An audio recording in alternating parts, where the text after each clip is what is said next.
Municipalities all over the United States and indeed all over the world put effort into protecting the watersheds that drain to their drinking water reservoirs. City of New York is a perfect example. They've done a great job in preserving the watershed that drains to their principal water supply in the Catskill Mountains. It's so clean that they don't even have to filter it before providing it to the population after chlorination, right? So you'll notice that this example is from New York and not San Diego. Let's look at the status of watersheds in San Diego. Here is Lake Hodges, from which we get, is one of our drinking water supply reservoirs. And here are the river systems that drain into it. And you'll see here's a golf course.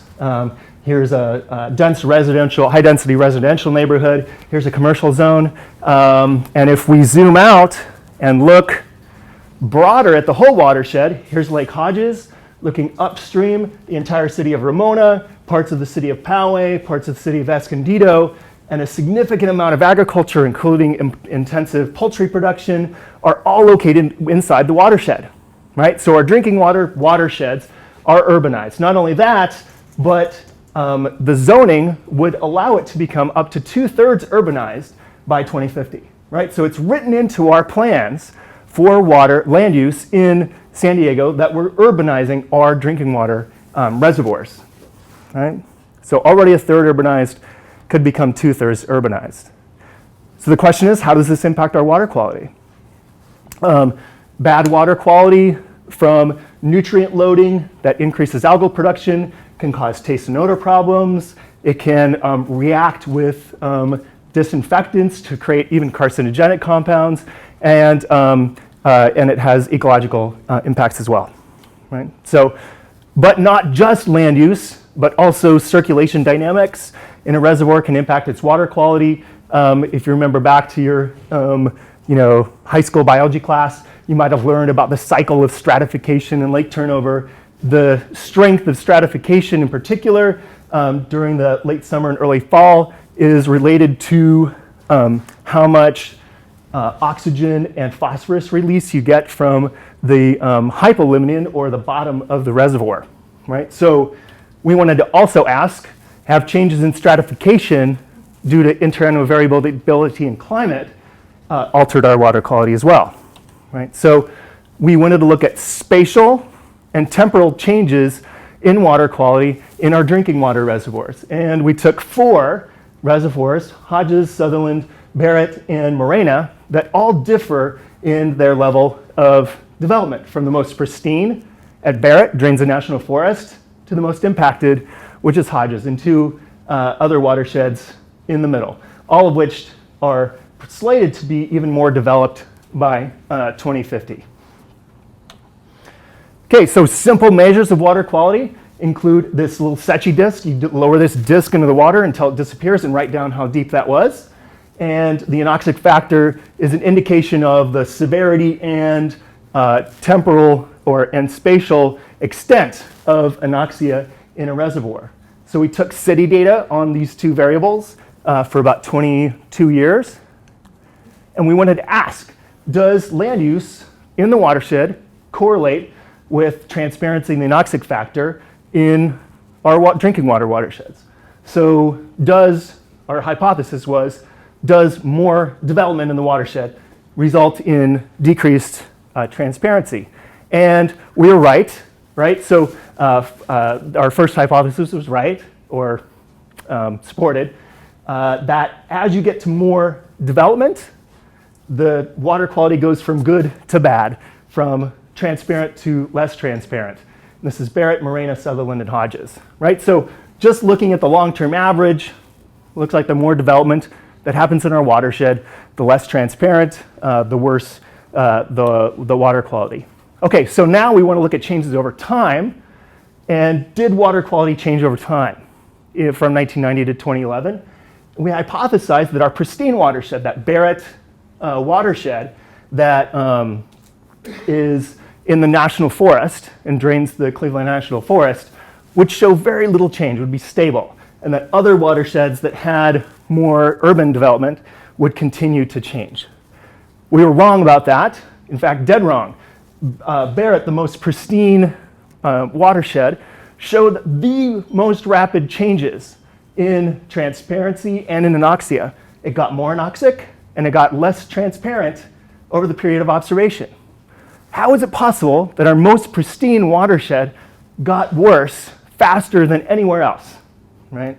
So we didn't know at the time, so we started looking at changes in fire behavior. Nope. Changes in hydrodynamics, that thermal stability I mentioned in the intro. Nope, that didn't change over time.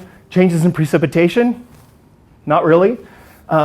We did notice, however, that there was a sudden change around 1998 when there was a step change, or a step change really in the slope of the trend in the anoxic factor and a change in the turbidity, or the Secchi disk depth.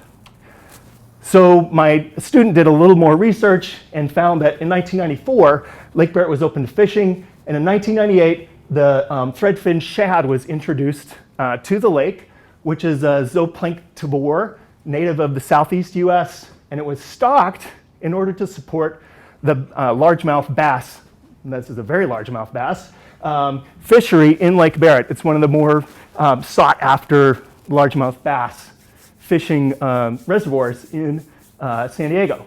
So how could that impact the water quality and the transparency? Well, these zooplanktivores predate, of course, on these zooplankton that ultimately eat algae. And this is outside my area, of course, I'm a hydrologist, so I wanted to make sure that this made sense. And lo and behold, it turns out that there was a master's thesis done in the biology department in 1991, where, is that 3 minutes? Okay. Where they looked at total crustaceans. This is abundance, some index of abundance on the Y graph, and time in months on the X.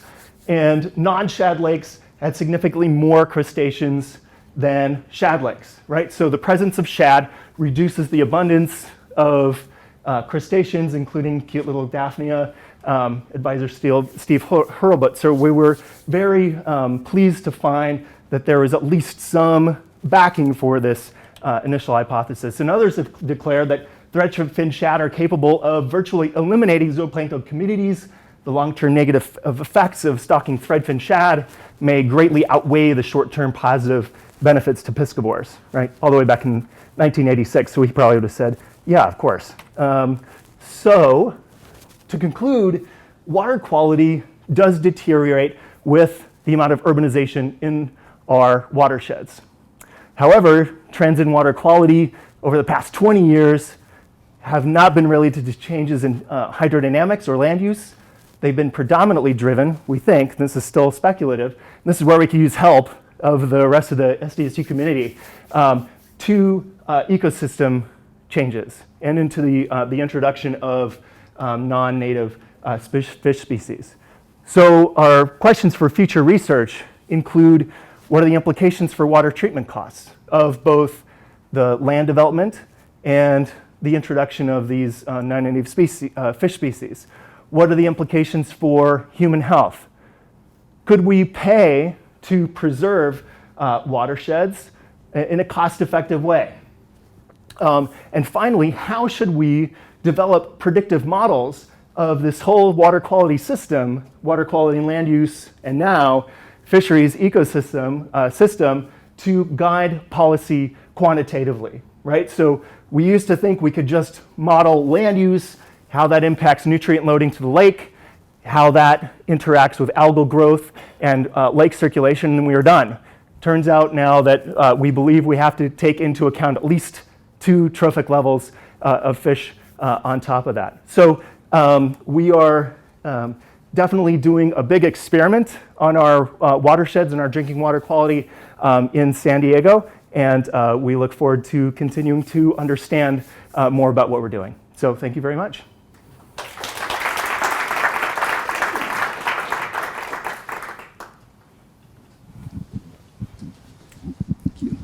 How about industrial or human contamination, contaminants like atomic or elemental contaminants, they don't necessarily show up in the clarity or transparency, right? That's they're, right, They're yeah, in the things parts per like- billion level.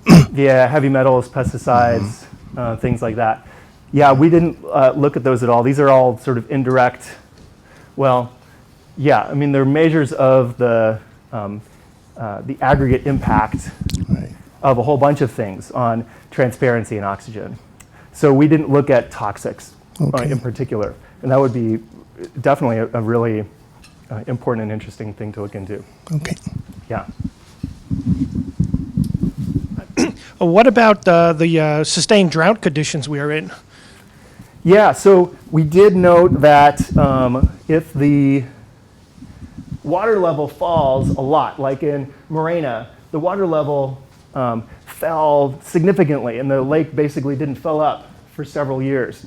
If it gets so low that it doesn't actually stratify, you get much worse algal blooms, right? Because then you have nutrients suffusing throughout the water column all year. But if it stratifies, there's actually benefit to stratification that it keeps the nutrients in the hypolimnion and away from light. So if the water level gets too low in a lake, you can actually see algal blooms that are responding to the nutrient-rich conditions maintained by lack of stratification. Yeah, so that's a good question.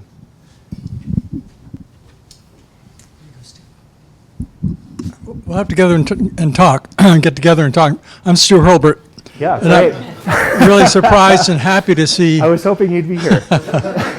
my old grad student's thesis put to good use. She actually got that half published and then had a battle with the editor. The editor was way off base. But in any case, she had gotten a good job with EPA, and she just gave up. And I said, come on, you can't do that. But I'll tell her about your talk, and I'll say, now don't you feel ashamed? This guy found it even though he didn't publish it. Another matter of historical interest is the very first experimental paper on the trophic cascade was done on the roof of the North Life Science Building here 20 years before that thesis was done. Oh, terrific. Yeah, I'm sure there's a rich set of history behind that at SDSU too that would be really interesting to integrate. So, nice to meet you. Yeah, likewise. You didn't know you'd be presented in the in the work. Yeah. Office space. I don't know, you've probably covered this in a sense, but it seems in a way you're concentrating on one lake, and I'm not quite sure I see the connection between the other three lakes. Is this work that you're planning to conduct in the future, and about what would you take a look for in, let's say, Hodges? Sure. Yeah, so one of the reasons why I focused on Barrett was that it had the most interesting behavior. It was the one that had consistent trends in all the water quality parameters that we were interested in. Hodges had some trends, but Morena and Sutherland had trends, but they could be explained by changes in hydrodynamics. So part of it was the 10-minute constraint as well. Like I could have gone on, we could sit here for another couple hours and talk about how Morena's water quality changed as it dried out, because there were very interesting changes there as well in its stratification behavior and its water quality. So what we ended up finding was that some lakes were really driven by interannual variability in water level, and others, like Barrett, were driven primarily by other phenomena like these changes in the ecosystem. We think, again, we're sort of speculating there about the role of the ecology. So Trent, if these issues, the transparency and the smell of the water, simply decrease its appeal to humans, but the health quality of the water is fine, wouldn't it suffice to just add secondary treatments that decrease turbidity and stink, and the water itself is fundamentally good water for human or plant consumption? Yeah, I think the concern about human health is with the trihalomethanes. So they're the byproducts of the interaction of dissolved organic carbon with treatment, with chlorine in particular, because those can be carcinogenic. So there is concern about the human health impacts. And that's where collaboration with public health and civil engineering and things like that would be very helpful. Thanks very much, Trent. Yeah, great. I gave him a bit too brief of an introduction. I should tell you that Trent is the director of our new initiative, our area of excellence associated with water on campus. And that's a really important cross-campus initiative that addresses many of the issues that are so important with water in the San Diego region, in the world as a whole. And I should also say that he's from the geography department in the College of Arts and Letters. So